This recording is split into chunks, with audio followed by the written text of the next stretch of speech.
მეთქობა რამე რო 625 მილიონი მაქვს თუ როგორ აბა საიდან საუკუნის თაღლითობის საქმის მთავარი ფიგურანტის მამა გაოგნებას ვერ მაღავს.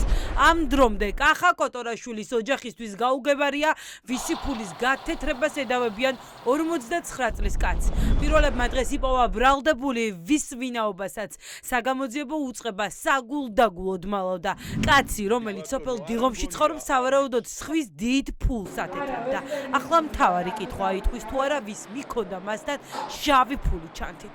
ჩემი შვილი მე ხო ვიცი რა ურთიერთობა ვისთან აქვს და არადროს მინახია პრემიერთან და იმ დანარჩენ შეიძლება სულ არ ქონოდა კომუნიკაცია მათთან და გავული. რეკორდული რაოდენობის ფულის გათეთრების ბრალდებით დაკავებული კახა კოტორაშვილი კომპანია ფინის 90%-იანი წილის მფლობელია. 10%-ს ფლობს ვახტანგ კოტორაშვილი, რომელიც არ დაუკავებიათ. მისი ნათესავი ამბობს, რომ კოტორაშვილი თემქაზე ნაქირავე ბინაში ცხოვრობს და შეუძლებელია რაიმე კავშირი ჰქონდეს ასეთი ოდენობის თანხასთან. 2 მილიარდამდე ლარის გათეთრებას ედავებიან. მაგალითად, ყოფილ მინისტრებთან. ვისთან? ამ შენებლობაში ბაზარია. და ვახტანგი ახლა ქირით. საკუთრებაში არაფერი ბინა არ აქვს.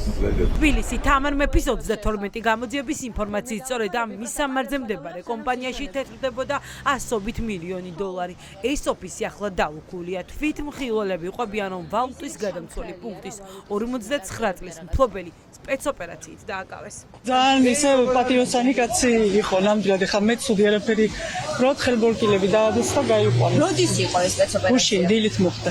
ბევრი პოლიცია იყო ადგილზე? დაყოფ რომ საათზე შემოვიდა პოლიცია, ხო არ გახსოვთ?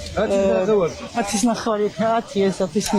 საგამოძიებო მოქმედებები თვითმხილველების ინფორმაციით გვიან ღამემდე გაგრძელდა. სავარაუდოდ ძალოვანმა უწყებამ კოტორაშვილის ჯიხურიდან დიდი ოდენობით თანხის ნაწილი ამოიღო.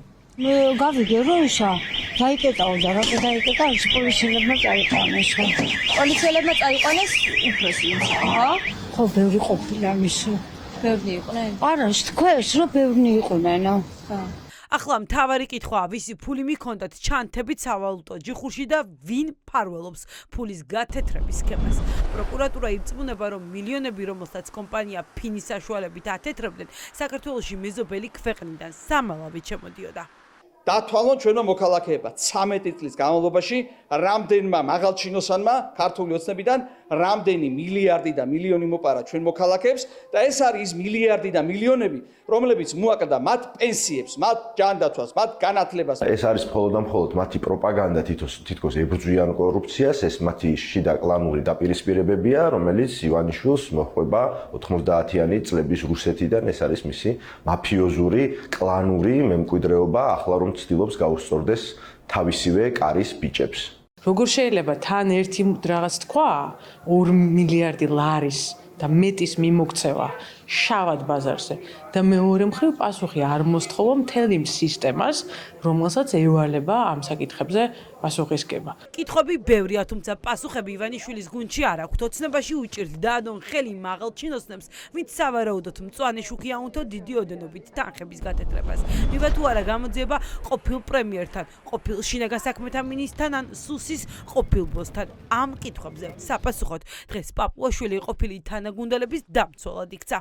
დანაშაული ყველა ქვეყანაში ხდება, მათ შორის ხდება მსხვილი ფინანსური მაქინაციები და ეს არნიშნავს ხელისუფლების მონაწილეობას ამაში. ხომ? მაქინატორის ტვინი ამიტომ არის ასეთი და ამიტომ ატრიალებენ მილიონებს თუ 600 მილიონებს, რომ ადამიანი მაქინატორია და ხა იმან ისიც იცის როგორ დაფაროს რაღაცა, როგორ არ გამოჩნდეს, უბრალოდ მინისტრი საბაჟოს არ აკონტროლებს, საბაჟოს აკონტროლებს ნებაში. საქართველოს ისტორიაში ეს ყველაზე ხმაურიანი ფულის გათეთრების საქმეა. ამ ეტაპზე საბრალდებო სკამზე მხოლოდ ერთი პირია. მას 12 წლამდე პატიმრობა ემუქრება, თუმცა ძალოვან უწყებაში ამბობენ, რომ საქმის გამოძიება და დამნაშავეთა წრის დადგენა გრძელდება. აღმოჩნდებიან თუ არა განსასჯელის სკამზე ოცნების ყოფილიან მოქმედი ბოსები, ჯერ არავინ იცის.